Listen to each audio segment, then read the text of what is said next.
Hello, everyone. Welcome to High Point's special council meeting this morning.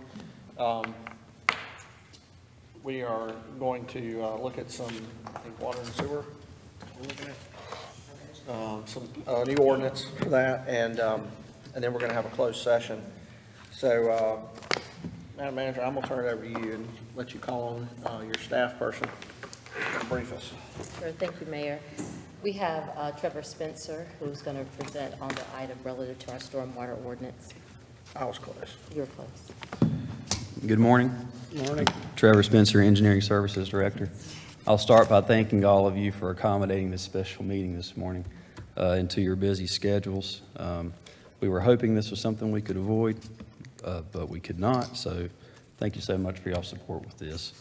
And I also want to start by saying thank you to legal for all of your support through this whole effort.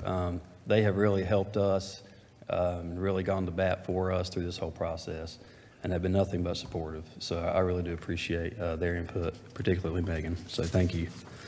For this item today, we are recommending a text amendment to our erosion control portion of our ordinance.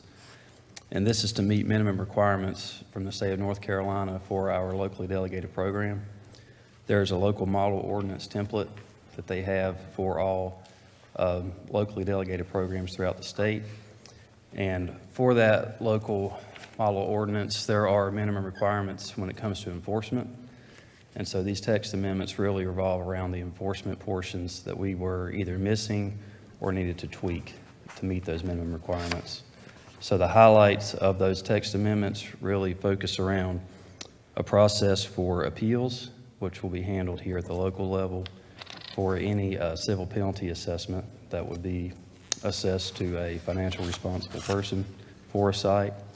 And then there's also a process being introduced for remissions of civil penalties, which is handled at the state level through the Sedimentation Control Commission. So that request comes from the financial responsible person to the state, and it's handled at that level and not at the local level.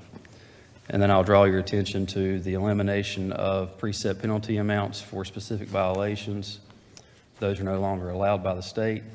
They do give guidance on how to assess the amount of each violation based off the severity of the factors that are assessed whenever we go through the civil penalty process, cumulative amount addition there. So if there's multiple violations there based on the severity of each, that's where we have some thresholds that are kind of dictated to us from the state to say, hey, if this violation is in a $200 to $500 amount, based off of, is this a repeat offense? How severe is it?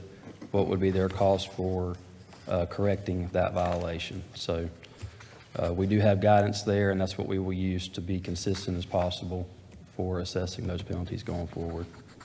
And then there is also a definition update for land disturbing activity, and that was just to be more consistent with what the state's definition is within our ordinance.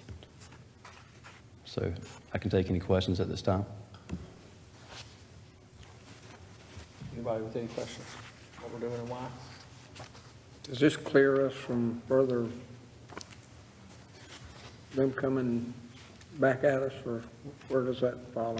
This was the last checkbox, I would call it, to get into completely delegated status. So we have been under a conditional delegated status since May of this year, with this being the last item for us to fulfill. And so with this, we will be able to be added to their agenda today for their November 15th fourth quarter meeting with the SCC. And at that point, they can see that the city has adopted this ordinance update and that we can function under these text amendments going forward. And then I believe that our audit is supposed to be on an every 3-year basis. So they will be back in a couple of years, okay. But for this time period, we'll be in a fully delegated status. Anyone else with any questions? Okay. Before we move forward, just for the public, there is a quorum of council present.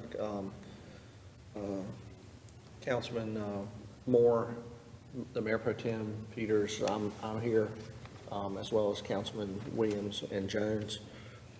we expect some others to trickle in at some point. So we do have a quorum and are able to take action on this item. Last chance for questions, folks. Anybody? Okay. And I'll go ahead and make the motion to approve text amendment 22-04. Is there a second? Second. Okay, there's a motion and a second. Any discussion on the motion? Hearing none. All those in favor, please signify by saying aye. Aye. Is there anyone opposed? Okay, that motion passes. Mr. Mayor, you'll have to adopt the consistency in reasonableness statements. Oh, yeah. Okay, well, we're gonna do this over then. You gotta be faster when I make a mistake. It's your fault, because you weren't faster to catch me making a mistake. You're too funny. Yeah, okay. So I'll also make a motion that we adopt the consistency and reasonableness statement as presented by the staff. Is there a second? Second. Okay.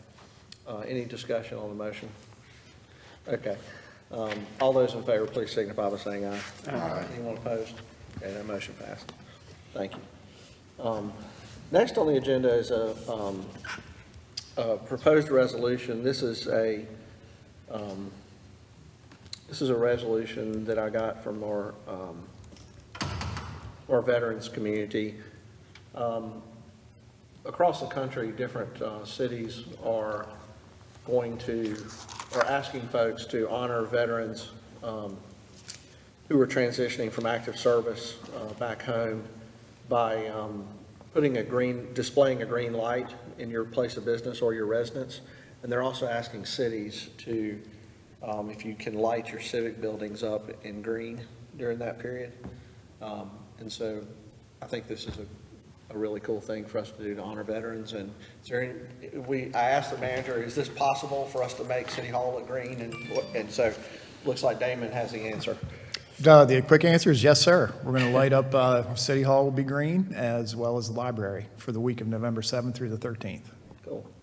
Yes, sir. So with Veterans Day coming up, everybody run out to Hobby Lobby and buy a green light bulb and put it in your lamp in your front window, and let's honor our veterans. So I bought smart bulbs last week. smart bulbs, Any color I want. any color he wants. All right, so I'll make the motion then for approval of this resolution. Is there a second? Second. Okay, there's a motion and a second. Any comments on this? I would just like to say, as the veteran on council and one of the two in the room, I would speak for the veteran community. It's appreciated. Cities are taking notice of that, and definitely will support this motion. Anyone else? Okay. All in favor of approval of the motion for the resolution, please signify by saying aye. Aye. Anyone opposed? Okay, that motion passes unanimously. All right. So our next one is our closed session for personnel. Are we ready to begin that? We'll meet in Okay, we're going to move over to the fishbowl for that. So I'll need a motion to go into closed session. So moved. Second. There's a motion and a second to go into closed session for purpose of personnel. All in favor, please signify by saying aye. Aye. Anyone opposed? Okay, that motion passes.